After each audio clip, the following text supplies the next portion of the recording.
Continuando con la serie de ejercicios de transformadores, vamos a realizar un ejercicio de operación de transformador. Entonces tenemos un transformador de distribución monofásico. Se conocen los siguientes datos. Potencia aparente 167 kVA. Voltaje de alta tensión 13.8 kV. Voltaje de baja tensión 120 voltios. A ese transformador se realiza la prueba de vacío y de cortocircuito. La prueba de vacío se realiza a frecuencia y tensión nominal, obteniendo una potencia de 300 vatios y una corriente de vacío de 0.6% de la corriente nominal.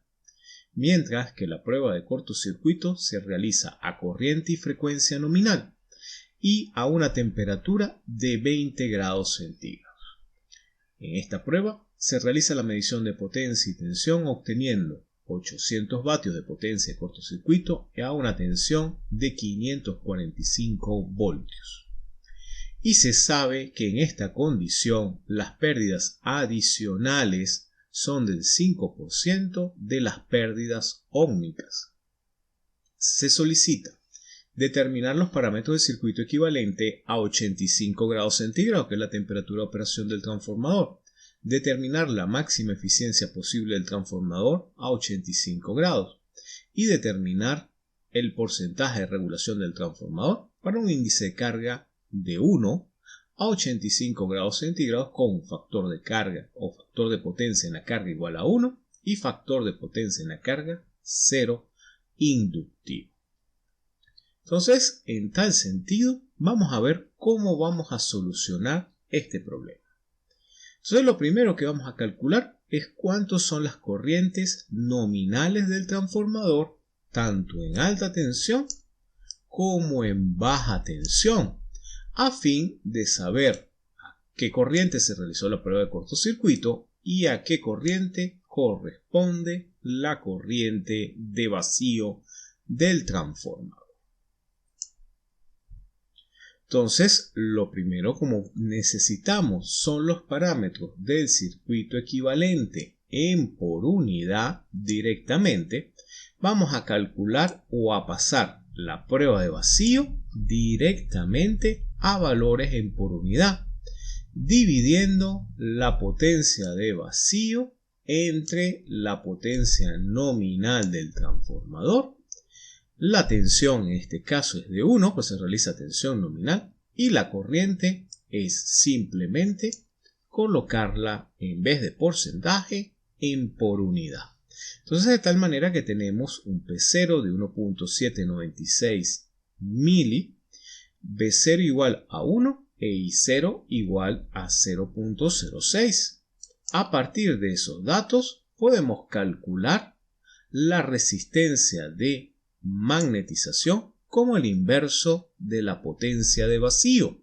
Podemos calcular la potencia reactiva de vacío como la raíz cuadrada de I0 cuadrado menos P0 cuadrado, aprovechando el hecho de que la tensión es 1 en por unidad y por tanto calcular la reactancia de magnetización como el inverso de la potencia reactiva. Entonces obtenemos una resistencia de magnetización de 556.667 en por unidad y una reactancia de magnetización de 1.7468 en por unidad. Vamos a la prueba de cortocircuito. De la prueba de cortocircuito podemos calcular los reactivos de la prueba, simplemente como la raíz cuadrada del voltaje de cortocircuito por la corriente de la prueba de alta tensión al cuadrado menos la potencia de cortocircuito al cuadrado, lo cual nos da 6.595 kVAR, y de ahí calcular la reactancia de cortocircuito simplemente haciendo el cociente entre la potencia reactiva y la corriente al cuadrado de la prueba, lo cual obtenemos 45.036 ohmios.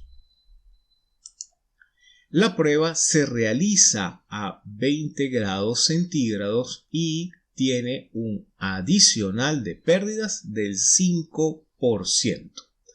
Es decir, que las pérdidas de cortocircuito a 20 grados centígrados son las pérdidas óhmicas a 20 grados centígrados más un 0.05 de las pérdidas óhmicas a 20 grados centígrados. O sea, con esa expresión podemos calcular las potencias de pérdidas, potencia de cortocircuito a 20 grados centígrados, dado el PCC de la prueba, lo cual nos da 761.905 vatios y las pérdidas adicionales es un 5% de este valor, que correspondería a 38.095 vatios. Con esos valores de pérdidas podemos hacer la corrección a 85 grados, donde el factor de corrección de cobre lo podemos ver en la lámina 234.5 más la temperatura de operación sobre 234.5 más la temperatura donde se realizó la prueba de cortocircuito. Eso nos da un factor de corrección de 1.255, es decir, que las resistencias se incrementan en 1.255 del valor a 20 grados para hacer su referencia a 85 grados centígrados. Por tanto, las pérdidas óhmicas a 85 grados centígrados son las pérdidas a 20 grados por el factor de corrección, lo cual nos daría 956.497 vatios.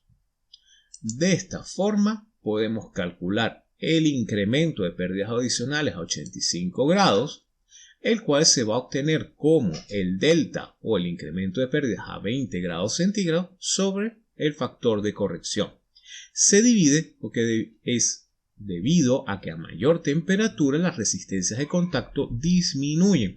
Por eso es que la corrección desde el punto de vista de las pérdidas adicionales disminuye a diferencia de las pérdidas producto de la resistencia. Entonces tenemos que las pérdidas óhmicas o la potencia de cortocircuito a 85 grados centígrados va a ser la potencia de cortocircuito a 85 grados más la variación de potencia, lo cual nos daría 986.842 vatios. Si lo dividimos entre la potencia nominal, obtenemos directamente la potencia de cortocircuito en por unidad, que coincide con el valor de la resistencia en por unidad. Pues recuerden que la prueba se realiza a corriente nominal, es decir, 1. Entonces, por tanto, la resistencia es igual a la potencia en por unidad y la reactancia la obtenemos del valor que habíamos visto anteriormente o que habíamos calculado con la potencia reactiva de cortocircuito a 20 grados centígrados entre la base de impedancia del lado de alta tensión, con lo cual se obtiene un punto 039 en por unidad. Entonces, finalmente, la Z de cortocircuito 85 grados la tenemos en forma binómica y en valor absoluto corresponde a 3.993%. Entonces, teniendo los valores del transformador en por unidad, podemos calcular la eficiencia máxima posible para un factor de potencia igual a 1 con un índice de carga que me dé máxima eficiencia. Entonces, por tanto, lo primero es que tomo de las ecuaciones de máxima eficiencia el valor del índice de carga que garantiza máxima eficiencia, es decir, la raíz cuadrada de la potencia de vacío entre la potencia de cortocircuito. Recuerden que estamos calculando la eficiencia máxima a 85 grados centígrados. Por tanto, la potencia de cortocircuito a introducir en la ecuación corresponde a la de 85 grados centígrados y el factor de potencia igual a 1. Entonces, si lo sustituimos en la ecuación de eficiencia máxima en por unidad, tenemos que la eficiencia máxima es igual al IC máximo por el factor de potencia sobre el IC máximo por el factor de potencia más la potencia de vacío en por unidad más la potencia de cortocircuito en por unidad, lo cual daría como resultado 0.986. La regulación, en cambio, para un índice de carga igual a 1, lo podemos calcular como la caída de tensión en la rama serie, es decir, en la impedancia de cortocircuito, donde tenemos la corriente de operación, para los dos casos que me plantea el enunciado, que es a factor de potencia igual a 1 y a factor de potencia igual a 0, sabiendo que factor de potencia igual a 0 es para corriente inductiva. Entonces, sustituyendo el valor de la I de operación en módulo y ángulo y teniendo la ZCC en forma binómica o en módulo y ángulo, podemos calcular la regulación resolviendo la ecuación. Por tanto, para factor de potencia unitario, la regulación daría 0.99 o 99.486, mientras que para corriente inductiva daría 103.90%. Entonces, de esta manera, resolvemos un problema donde tuvimos que referir la prueba de cortocircuito de la temperatura ambiental, en este caso 20 grados centígrados, a la temperatura de operación del transformador, 85 grados centígrados. Vimos cómo podemos calcular directamente el modelo en por unidad, simplemente pasando las pruebas, los valores de las pruebas, a por unidad en las bases respectivas. Calculamos la eficiencia máxima y la regulación para una carga especificada. Gracias por su atención.